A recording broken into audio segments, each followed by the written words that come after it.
segala turunannya kakak nggak makan gula, jadi gula Jawa, gula putih, segala gula ya kak, termasuk olahan gula. Jadi kakak juga nggak boleh makan biskuit, roti, cake, semua tepung dan turunannya. Berarti kakak kalau tepung dan turunannya berarti kakak nggak boleh makan mie ayam, bakso, seblak, itu kakak stop. Somai, pempek, kakak jangan makan itu semua. Kakak jangan makan yang mengandung natrium tinggi, potasium tinggi, fosfor tinggi. Nah ini semuanya ada di makanan kemasan. Jadi kakak berhenti semua ke makanan ultra processed food, junk food, itu kakak berhenti semua. Kemudian kakak seringlah berjemur di bawah sinar matahari untuk mendapatkan vitamin D3. Kemudian kakak lakukan intermittent fasting. Aku cuman itu aja yang aku, dan jangan lupa minum air putihnya minimal 40 kali kilogram berat badan. Pasiennya menjalani itu tanpa ada bantuan vitamin D3, K2, dan magnesium, fungsi ginjalnya naik dalam waktu 3 minggu, naik menjadi 85. Jadi pada dasarnya teman-teman, yang ingin aku sampaikan adalah suplemen itu penunjang. Walaupun aku menyampaikan vitamin D3, K2, dan magnesium bisa melindungi ginjal kakak, tapi yang paling bisa melindungi ginjal kakak adalah pola makan kakak. Jadi pasien ini yang memiliki keterbatasan dana ini tanpa konsumsi vitamin D3 dan magnesium bisa meningkatkan fungsi ginjalnya sebanyak 4 poin, dari 81 ke 85. Kemudian setelah pemeriksaan selanjutnya, dom, sekarang saya ada dana nih dom, saya mau beli suplemen vitamin D3, K2, dan magnesium. Oke kak, silahkan konsumsi. Ternyata setelah konsumsi vitamin D3 dan magnesium, fungsi ginjalnya bisa naik menjadi 92. Gitu ya kak. Jadi maksud aku adalah, kan aku kan biasa kan posting suplemen, terus ada yang bilang ini dompetnya menjerit nih, nggak mampu nih dom kalau segitu banyaknya gitu. Kak, kalau kakak saat ini belum ada dana, tidak usah berkecil hati, kakak perbaikin aja pola makannya gitu. Pola makan kakak baik, mudah-mudahan insya Allah nanti kondisinya juga membaik. Begitu kakak ada dana, tambahin suplemen ya, itu makin gong gitu ya kak. Konsumsi terigu sesekali aman gak dok? Buat kesehatan aman, kalau sesekali mah aman, bisa ditoleransi. Tubuh kita masih memiliki kemampuan untuk melakukan upaya mitigasi ya kak. Sesekali kan, aku juga kalau sesekali itu aku makan, misalnya mamah aku lagi buat kue, terus cobain lah gitu ya biasanya kan. Akhirnya kan aku kan menghormati, akhirnya aku makan tuh kue yang terigu gitu. Jadi tuh kalau sesekali mah biasa, nggak apa-apa kak. Yang penting jangan terus-terusan. Dom, suplemen untuk LPR gimana? Lendir di tenggorokan gak hilang-hilang. LPR sama kayak GERD. Selama kakak tidak ada nyeri ulu hati perut perih sama sekali, kalau LPR kan mungkin gak nyaman ya kalau minum cuka apel. Yang aku rekomendasikan adalah betahinacel kak. Selama kakak yakin, saya yakin-yakinnya gak ada tuh perut perih sama sekali, minumnya betahinacel sebelum makan. Vitamin D3, K2, magnesium. Halo dom, halo. Magnesium untuk ginjal apa? Glycinate. Telapak tangannya kenapa? Telapak tangan dan telapak kaki sering kakak Heru makasih gatal. Ada hubungannya kah dengan autoimun? Kalau sering gatal dengan autoimun sih masih terlalu jauh ya kak. Kalau cuman keluhannya secara gatal aja. Tapi mungkin kalau kakak sering banget gatal, yang pertama kakak kekurangan vitamin D3, kemudian kakak kekurangan zinc, kemudian ada makanan yang masih membuat kakak itu, makasih kakak Cleopatra ya, alergen. Atau ada bahan kimia di sekitar kakak yang ngebuat kakak itu gampang gatal. Kalau langsung ke autoimun mah jangan dulu kakak ya. Kakak perbaiki yang santai-santai aja dulu aja gitu. Oh iya dom, ternyata saya tuh masih makan junk food dom. Saya masih minum minuman soda. Nah mungkin itu yang buat kakak kekurangan zinc, kekurangan vitamin D3. Perbaiki pola makannya sambil kakak mencari tahu apakah ada sekitar kakak yang menyebabkan alergen. Mungkin kakak bisa mempertimbangkan vitamin D3, K2, sama zinc ya kak. Dok, emangnya nggak boleh makan sayur sama buah-buahan yang lagi begah? Betul. Teman-teman yang lagi kembung, apalagi kalau dung sampai kayak gendut banget gitu perutnya, ada loh teman-teman yang saking kembung kronik bertahun-tahun sampai perutnya itu tuh begah, apalagi kalau makan langsung kayak begah gitu perutnya. Jangan makan sayur dan buah. Apapun itu jenisnya, jangan makan sayur dan buah. Kenapa? Karena ada gas dalam usus kita, dalam sistem pencernaan kita tuh ada gas. Gas ini berasal dari aktivitas bakteri jahat dalam tubuh kita. Si bakteri ini melakukan proses fermentasi. Nah, bahan bakar dari proses fermentasi itu adalah serat. Ketika lagi kakak kembung, kemudian aktivitas bakterinya lagi tinggi-tingginya, kakak masukin adalah serat, makin kuat fermentasi prosesnya, makin kembung kakak. Kemudian kembung itu juga karena kekurangan enzim. Ya kakak, jadi untuk teman-teman yang kembung pada dasarnya mohon izin kalau aku sih jangan konsumsi obat-obat yang dapat menekan asam lambung seperti seperti antacid, ranitidin, omeprazol itu dapat buat kakak makin kembung kakak. Jadi kalau kakak kembung selama kakak nggak ada nyeri ulu hati, yang aku sarankan adalah cuka apel atau beta-NaCl dan enzim. Kalau penderita kanker dok yang direkomendasikan apa saja? Kakak yang punya kanker dan autoimun, apapun diagnosis autoimunnya, 1. Vitamin D3. Teman-teman kalau kalian kekurangan vitamin D3, endingnya kalian bisa terjadi penyakit autoimun. Aku punya ada ada TikTokgram, ada influencer di TikTok. Kakak ini spesialis mereview skincare. Kalian cari aja lah ya. Kakak ini spesialis mereview skincare, dia followernya udah ratusan ribu ya. Tiba-tiba datang ke aku dengan Dom, ini saya tuh nggak ada keluhan sama sekali. Keluhan saya satu-satunya adalah jerawat 10 tahun nggak selesai-selesai. Udah berobat kemana-mana tapi nggak kelar-kelar. Udah laser sono sini gitu ya, nggak selesai-selesai. Kemudian saya berobat ke dokter spesialis SPDV, dianjurkan untuk periksa vitamin D3 gitu. Tapi saya waktu itu belum mau. Akhirnya saya lihat live-nya Domi, terus ya udahlah saya periksa lah gitu. Ternyata kak, vitamin D3-nya tuh levelnya hanya 8 kak. Hanya 8 vitamin D3-nya kak. Kakaknya tuh nggak ada keluhan sama sekali kak. Hanya jerawat yang nggak selesai-selesai. Kemudian terus waktu aku ngobrol-ngobrol, kok kayaknya kakaknya ini ada ke arah leaky gut ya gitu. Terus aku saranin untuk konsultasi ke dokter penyakit dalam. Dilakukan pemeriksaan tes ANA, ternyata setelah tes ANA dilakukan pasiennya autoimun kakak. Jadi kak, kekurangan vitamin D3 itu gejalanya tuh banyak banget yang nggak sadar. Kakak yang influencer tadi nggak sadar, dia tuh ngerasa badannya tuh sehat walafiat kak. Ya kayak biasa, cuman saya tuh masalah saya itu tuh jerawat nggak selesai-selesai selama 10 tahun. Ternyata ini ada hubungannya dengan tanda-tanda kekurangan vitamin D3. Kalau kita kekurangan vitamin D3, kita akan rentan sekali terhadap penyakit autoimun. Jadi kak, itulah kenapa setengah manusia di dunia ini kekurangan vitamin D3. Udah banyak banget negara yang udah melakukan penelitian bahwa warga negaranya itu mengalami kekurangan vitamin D3. Aku nggak tahu kalau penelitian di Indonesia tentang usia dewasa, tapi yang aku tahu Departemen FKUI, Ilmu Kesehatan Anaknya, itu baru melakukan penelitian, dan hasil penelitiannya adalah 70% anak di Indonesia itu memiliki kecenderungan kekurangan vitamin D3. 70% anak-anak, apalagi orang dewasa. Orang dewasa yang udah kerja, kurang tidur, belum lagi stres di rumah tangga, belum lagi stres di sosialnya gitu.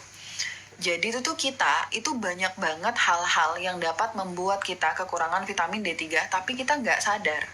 Makanya kak, aku pernah men-stitch video seorang dokter, karena dokter beliau menyampaikan informasi bahwa kalau kalian itu usia muda, nggak ada keluhan sama sekali, nggak usah konsumsi vitamin, karena konsumsi vitamin itu menganggap bahwa tubuh kalian tuh lemah. Nggak gitu konsepnya ya kak.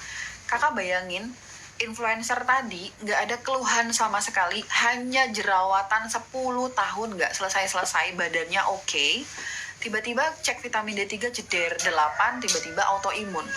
Nah, yang mau aku sampaikan adalah banyak sekali hal-hal di sekeliling kita yang dapat membuat kita kekurangan vitamin D3, tapi kita nggak sadar. Jadi, silahkan konsumsi vitamin D3 sebagai daily vitamin kakak, walaupun kakak ngerasa kakak nggak ada keluhan, sehat walafiat, silahkan. Karena ketika kakak tidak ada keluhan, bukan berarti kakak clear dari faktor resiko. Faktor resiko itu ada, di sekeliling kita tuh ada faktor resiko, tapi kakak nggak tahu aja kalau itu adalah faktor resiko. Jadi silakan konsumsi vitamin D3 dari sisi aku untuk usia di atas 18 tahun. Vitamin D3 hariannya adalah 10.000 IU.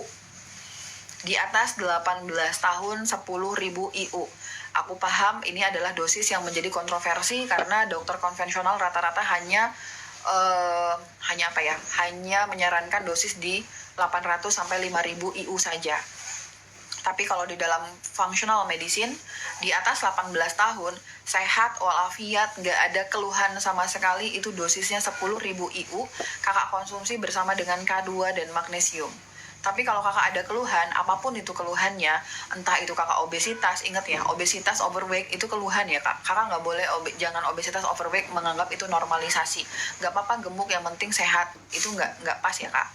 Jadi tuh kalau misalnya kakak ada keluhan, apapun itu, dosisnya bisa dinaikkan. Hipertensi, diabetes itu bisa di up tuh sampai 30.000 IU kak. Tapi kalau kakak sehat walafiat 10.000. Kalau autoimun dan kanker itu minimal 30.000 IU. Minimal 30.000 IU. Aku sangat merekomendasikan itu ya kak untuk pasien-pasien kanker dan autoimun. Jangan sampai kekurangan vitamin D3 karena kekurangan vitamin D3 bisa ngebuat gerbang kakak untuk terjadi leaky gut, autoimun dan kanker. Kemudian magnesium. Vitamin D3 itu tidak bisa bekerja dalam tubuh kita secara optimal kalau nggak ada magnesium. Jadi usahakan kak, mudah-mudahan kakak dikasih rezeki sama Allah ya kak untuk membeli magnesium. Jadi konsumsilah vitamin D3, K2 dan magnesium. Itu aja yang wajib bagi aku. Aku tidak mewajibkan zinc, aku tidak mewajibkan probiotik, aku nggak mewajibkan B kompleks. Kakak nggak mau konsumsi itu nggak apa-apa. Tapi usahakan untuk konsumsi vitamin D3, K2 dan magnesium. Karena itu adalah kebutuhan dasarnya kita ya kak. Dom, apakah kalau konsumsi vitamin D3 wajib cek dulu? Dari sisi aku tuh enggak. Kenapa? Karena rata-rata kita itu kekurangan vitamin D3, tapi kita nggak sadar. Jadi untuk teman-teman yang saat ini tidak ada dana untuk cek vitamin D3, nggak apa-apa. Langsung konsumsi aja kak, insya Allah aman. Selama kakak konsumsi vitamin D3 dengan K2, dengan magnesium, dan kakak memenuhi kebutuhan air putih kakak itu 40 ml kali kilogram berat badan per hari, tidak akan membebankan ginjal kakak. Selama kakak konsumsi vitamin D3 dengan K2 dan magnesium, kecukupan air putih 40 ml kali kilogram berat badan per hari, insya Allah itu tidak akan membebankan ginjal kakak. Mereka hadir justru melindungi ginjal kakak. Aku baru posting tentang 5 pasien aku, Domi Klinik, di mana beliau-beliau itu pada konsumsi vitamin D3 10.000 IU. Ada yang level vitamin D3-nya bahkan sudah di 155, tapi fungsi ginjalnya luar biasa bagus banget. Karena tidak ada korelasi antara vitamin D3 dosis 10.000 IU dengan penurunan fungsi ginjal. Justru vitamin D3 10.000 IU dengan K2 dan magnesium itu dapat memperbaiki kondisi ginjal kakak. Vitamin D3 di bawah 10.000 itu cuma mainnya ke tulang dan gigi kak. Dia nggak bisa main di sel. Kita perlu vitamin D3 sampai di sel biar dia bisa melakukan regulasi terhadap tubuh kita. Kakak dokter hewan ya, DRH. Halo dok, dokter, untuk apnodipin dan magnesium apakah boleh diminum barengan sebelum tidur? Sebaiknya minimal dijarakin setengah jam sih kalau dari sisi aku. Untuk obat medis dan kalian teman-teman di sini, dokter boleh mengkombinasikan obat medis dan suplemen. Aku tidak yang nggak boleh, itu aku nggak ya kak.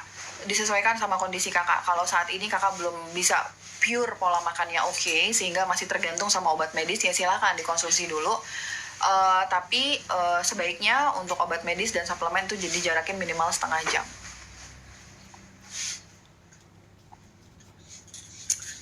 Oke, aku bahas tentang dosis vitamin D3 ya kak. Kak, yang pertama begini ya. Umur 62, minum paket imunitas, badan jadi gatal-gatal, dihentikan gatal hilang, itu kenapa? Kakak Ibu Desi, kemarin yang paket imunitasnya vitamin D3-nya yang begini atau yang kapsul? Kemarin waktu beli paket imunitas vitamin D3-nya yang begini atau yang kapsul? Nah, untuk teman-teman ya, kalau misalnya kalian punya alergi kacang, jangan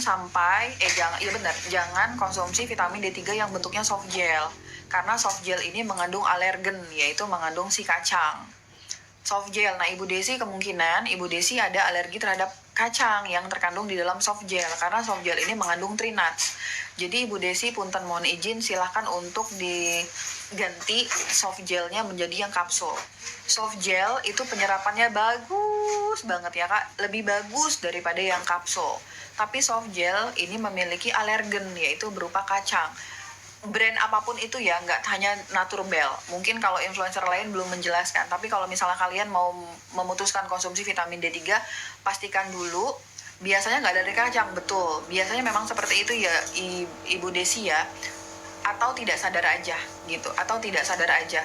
Jadi kalau misalnya kalian konsumsi yang soft gel ada gatal, ganti yang soft gelnya menjadi yang dalam bentuknya kapsul. Karena kapsul itu selulosa vegetarian, jadi dia no alergen. Ibu Desi silakan untuk dipertimbangkan untuk diganti ya. Atau kalau enggak, Ibu Desi gini, kan ada 3 paket imunitas, kan ada 3 tuh ya. Stop dulu semuanya, kemudian konsumsi satu-satu, jangan langsung berbarengan. Misalnya hari ini vitamin D3, lihat ada gatal nggak ya gitu. Oh nggak ada gatal dong, oke. Habis itu tambahin zinc. Ada gatal nggak? Oh ada gatal dong, mungkin intoleransi terhadap zinc. Tunda dulu zincnya, kemudian konsumsi magnesium. Oh magnesium nggak gatal dong gitu. Berarti yang dikonsumsi magnesium sama si vitamin D3 aja.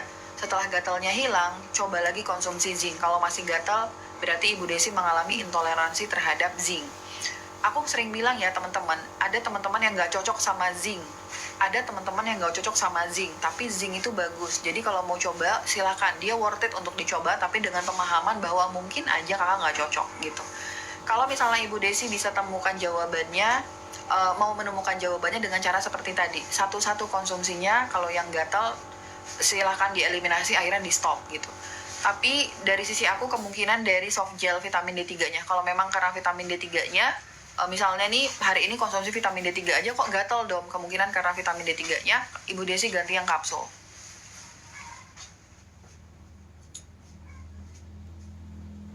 Dom, apa? Beta-NaCl udah aku minum, alhamdulillah nggak perih. Kalau lagi puasa gini, beta-NaCl sebelum buka puasa sama sebelum sahur kakak. Suplementasi untuk pasien kanker, tumor, mioma apa? Yang wajib vitamin D3 minimal 20.000 IU. Kemudian magnesium, tergantung berat badan kakak. Kalau kakak berat badannya di atas 60 kilo, laki-laki atau perempuan di atas 60 kilo, pakainya yang magnesium dari Deal. Cara konsumsinya 3 kapsul per hari, 2 kapsul sesudah buka puasa, 1 kapsul sebelum tidur. Kemudian zinc. Zinc untuk teman-teman yang kanker bisa zinc selenium copper atau zinc quercetin. Itu semuanya bisa digunakan untuk teman-teman yang kanker dan tumor ya kak. Kalau zinc quercetin itu keunggulannya dia ada quercetin dan vitamin C-nya. Vitamin C kan antioksidan, tapi nggak bisa dikonsumsi kalau perutnya lagi perih. Zinc quercetin itu ada vitamin C-nya. Kalau kakak ada kanker sekalian ada gastritis, jangan konsumsi ini, nanti perutnya perih. Tapi kalau nggak ada perut perih, bisa konsumsi zinc quercetin. Kemudian probiotik wajib banget untuk teman-teman yang kanker, tumor, dan mioma. Karena kanker dan tumor itu terkait sama sistem imunitas. Sistem imunitas kita terkait sama gut mikrobioma dalam usus kita. Kalau kalian punya autoimun, udah puas nih, imunitas kalian itu nggak oke, udah pasti sistem gut mikrobioma dalam usus kalian tuh nggak oke. Jadi silahkan konsumsi probiotik, itu ada hal yang wajib dalam kondisi autoimun. Jadi untuk kanker, tumor, autoimun yang wajib vitamin D3K2, magnesium, kemudian zinc dan probiotik. Ini dulu yang kakak pertimbangkan untuk dikonsumsi. Kalau ini sudah dipertimbangkan, udah dikonsumsi, baru kakak mau cari yang lebih deep lagi bisa.